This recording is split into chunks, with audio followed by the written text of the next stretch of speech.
Hai guys, selamat datang di channelku. Aku Vidya dan video hari ini bakalan sedikit lebih berbeda karena aku nggak ngebahas kasus secara full satu kasus, tapi aku akan ngebahas kasus yang diangkat ke drakor Taxi Driver. Dan kasus yang ada di video ini aku nggak bakal ngebahas rinci banget, walaupun aku pengen sebenarnya. Aku cuma ngebahas sepentingnya aja.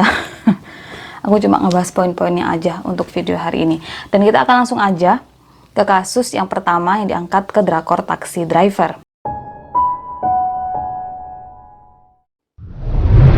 Di episode awal kita bakal dikasih tunjuk pembebasan seorang pedofil namanya adalah Cho Do-chul, yang kemungkinan besar kasus tersebut mengambil kisah dari Cho Do-sun, seorang penculik dan pelaku pemerkosaan pada gadis berusia 8 tahun yang dikenal dengan nama Nayong, nama samaran, dan kejadian ini sendiri terjadi pada tahun 2008. Cho Do-sun sendiri adalah seorang pria kelahiran 1952 yang sebelum dia melakukan kejahatan sama Nayong, dia udah banyak melakukan kejahatan lainnya seperti pencurian, pemerasan, kekerasan, penyerangan, pemerkosaan, bahkan pembunuhan. Kasus pemerkosaan pertama yang Cho Do-sun lakukan terjadi pada tahun 1983, waktu itu usia dia 31 tahun, sementara usia korbannya baru 19 tahun. Dan pemerkosaan yang Cho Do-sun lakukan sama si korban itu cukup brutal karena korbannya harus ada di rumah sakit, harus menjalani perawatan di rumah sakit selama 1 bulan penuh. Dan karena kejahatan itu, Cho Do-sun dihukum penjara selama 3 tahun yang menurutku itu singkat banget. Kemudian untuk kasus pembunuhan yang Cho Do-sun lakukan, korbannya adalah seorang kakek berusia 60 tahun yang lagi-lagi hukumannya nggak setimpal karena dia cuma dihukum 2 tahun karena pengadilan berpikir atau menganggap Cho Do-sun mengalami gangguan kejiwaan. Dan setelah Cho Do-sun menjalani masa hukuman selama 2 tahun, dia kemudian dikirim ke rumah sakit jiwa. Sementara untuk kejahatan yang dia lakukan terhadap Nayong terjadi pada tahun 2008. Ceritanya, Nayong pergi ke sekolahnya sendirian. Di tengah jalan dia kemudian dibujuk sama Cho Do-sun untuk ikut dirinya, dan setelahnya Cho Do-sun tarik Nayong ke kamar mandi gereja, lepasin celana Nayong, dan waktu Nayong lawan, Cho Do-sun tinju wajah Nayong, gigit pipinya, dan cekik Nayong sampai pingsan. Nayong kemudian ditelanjangi dan diperkosa dengan brutal. Kemudian waktu Nayong sadar dari pingsannya, Cho Do-sun masukin kepala Nayong ke dalam air sampai Nayong ini pingsan lagi. Dan kemudian Cho Do-sun setelah dia selesai ngelakuin apapun yang dia mau sama Nayong, dia kemudian tinggalin Nayong begitu aja di dalam kamar mandi gereja. Dan Nayong dia kemudian ditemukan sama orang tuanya yang langsung bawa dia ke rumah sakit. Meskipun Nayong punya luka yang parah banget, beruntungnya Nayong selamat. Karena apa yang Cho Do-sun lakuin, Nayong punya luka di organ dalamnya, juga luka di bagian perut bawahnya yang bersifat permanen, dan luka di bagian panggul yang butuh waktu perawatan selama 8 bulan. Awalnya Cho Do-sun dijatuhi hukuman seumur hidup, tapi Nayong kemudian bilang kalau waktu itu dia cium aroma alkohol dari tubuhnya Cho Do-sun, dan itu kemudian ngebuat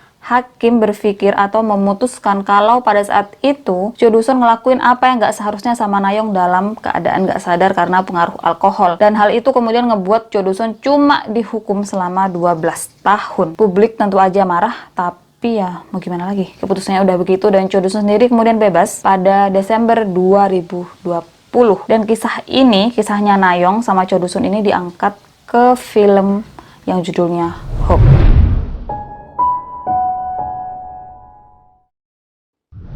Kasus kriminal lain yang diangkat ke drakor Taxi Driver adalah kisah Nam Gyu-jung, seseorang yang membunuh ibu Kim Do-gi, pemeran utama drama. Kemungkinan besar kisah ini diambil dari kasusnya Jong Nam-gyu, seorang pembunuh berantai yang terkenal di Korea Selatan. Jong Nam-gyu sendiri membunuh korbannya dari tahun 2004 sampai 2006, yang total korban meninggal berjumlah 13 orang, tapi beberapa sumber bilang 15 orang, sementara korban lukanya ada 19 orang. Korban pertama Jong Nam-gyu adalah 2 murid sekolah dasar berjenis kelamin laki-laki yang sebelum dia ngebunuh murid sekolah dasar tersebut, Jong Nam-gyu lebih dulu melecehkan mereka. Dan waktu ditangkap, Jong Nam-gyu bilang kenapa dia pilih korban anak laki-laki yang masih kecil, karena dulu waktu dirinya masih kecil, dirinya pun dikerasin, dilecehkan sama pria yang lebih tua. Dan Jong Nam-gyu sendiri, dia ini benci sama orang-orang kaya karena mereka punya semua atau sesuatu yang nggak dirinya punya. Tapi meskipun begitu, dia justru pilih korbannya yang fisiknya lebih lemah dibanding dirinya, seperti anak-anak di bawah umur, wanita, dan orang-orang yang memiliki cacat atau atau masalah mental. Untuk tingkatin kemampuan fisiknya, Jong Nam-gyu bakal lari dengan jarak 10 km tiap 2 hari sekali. Dia juga ngerencanain semua pembunuhannya dengan sempurna biar nggak ninggalin jejak. Kalau seandainya ada saksi mata, dia bakal bunuh saksi mata itu, dan kalau seandainya ada bukti yang dia tinggalin atau ada benda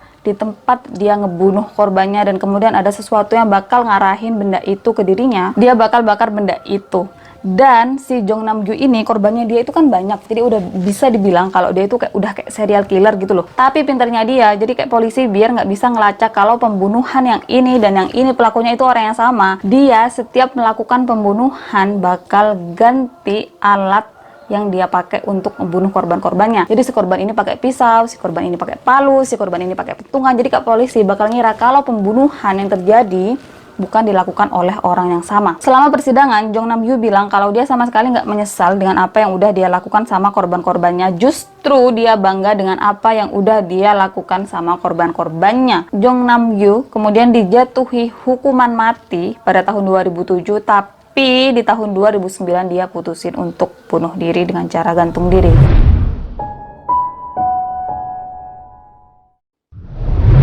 Kasus selanjutnya adalah tentang Maria, seorang wanita yang memiliki keterbelakangan mental yang dia bekerja di sebuah pabrik, tapi justru di situ dia diperlakukan dengan gak layak, bahkan diperkosa. Kemungkinan besar kasus ini diangkat dari kisah yang terjadi pada tahun 2014, tapi karena nggak ada informasi lanjutan tentang nama si korban dan nama si pelaku, cuma ada nama depan, jadi aku cuma bisa ambil kisah ini atau aku cuma bisa kasih informasi ke kalian sekedar dari sumber yang aku dapat ini. Jadi ceritanya, Kim adalah seorang karyawan di tempat Tuan Hong, dan Tuan Hong dia dikenal sebagai atasan yang suka siksa karyawannya, pukulin karyawannya, lecehin karyawannya, suka kurung mereka juga, dan bahkan Tuan Hong ini buat karyawannya kerja selama 19 jam dalam satu hari, dan karyawannya nggak bakal dapat gaji selama 5 tahun pertama. Kasus ini kemudian terbongkar waktu Kim diem-diem kirim surat ke ibunya, dan disitu ibunya shock lah baca surat dari anaknya yang kemudian dia laporin ke polisi, dan karena itu kasus ini kemudian terungkap.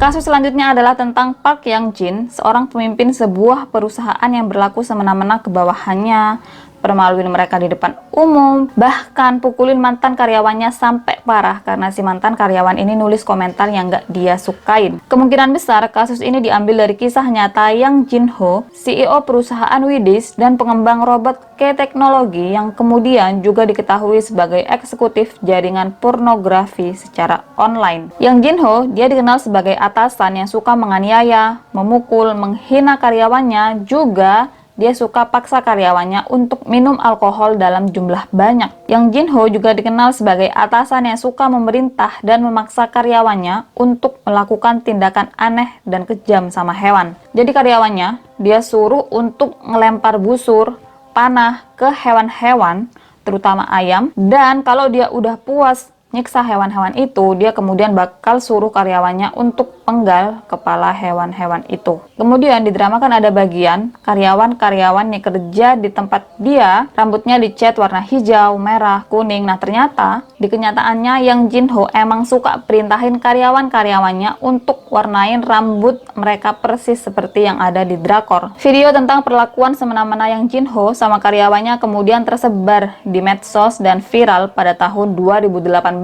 Hal itu kemudian ngebuat dia tertangkap, dan setelahnya kejahatan dia yang lainnya sedikit demi sedikit mulai kebuka. Yang pertama, Yang Jin Ho yang ternyata dia adalah bagian eksekutif untuk jaringan pornografi online. Seenggaknya dari video pornografi yang dia unggah, dia udah menghasilkan sekitar 7 miliar won atau setara 5,6 juta dolar. Yang Jin Ho juga kemudian diketahui udah melakukan pemerkosaan terhadap seorang wanita dan memukuli seorang profesor yang dia duga tidur bareng sama istrinya. Belum selesai, Yang Jin Ho kemudian didakwa dengan penyerangan, pemaksaan, dan pelanggaran berbagai undang-undang tentang perlindungan hewan, informasi pribadi, dan pelecehan seksual. Yang Jin Ho sendiri kemudian dihukum 5 tahun untuk kejahatan yang dia lakukan sebelum Desember 2013, 1,5 tahun karena melanggar undang-undang hak cipta, 2 tahun untuk kejahatan yang dia lakukan setelah tahun 2013, dan denda 19,5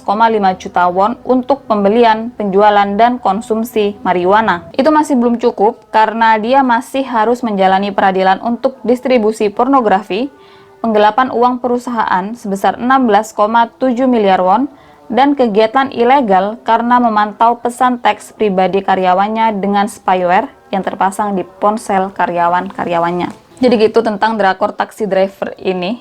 Aku nggak nyangka kalau ternyata semua kasusnya dari awal itu benar-benar nyata. Aku pikir cuma si bagian yang CEO ini yang suka nyiksa karyawannya ini loh. Aku pikir cuma itu yang nyata. Ternyata hampir semuanya nyata. Kalian nonton ini juga nggak? Bagus ya, kalau yang nonton bagus gitu. Jadi sampai sini video hari ini. Kita ketemu di video-video selanjutnya. Bye.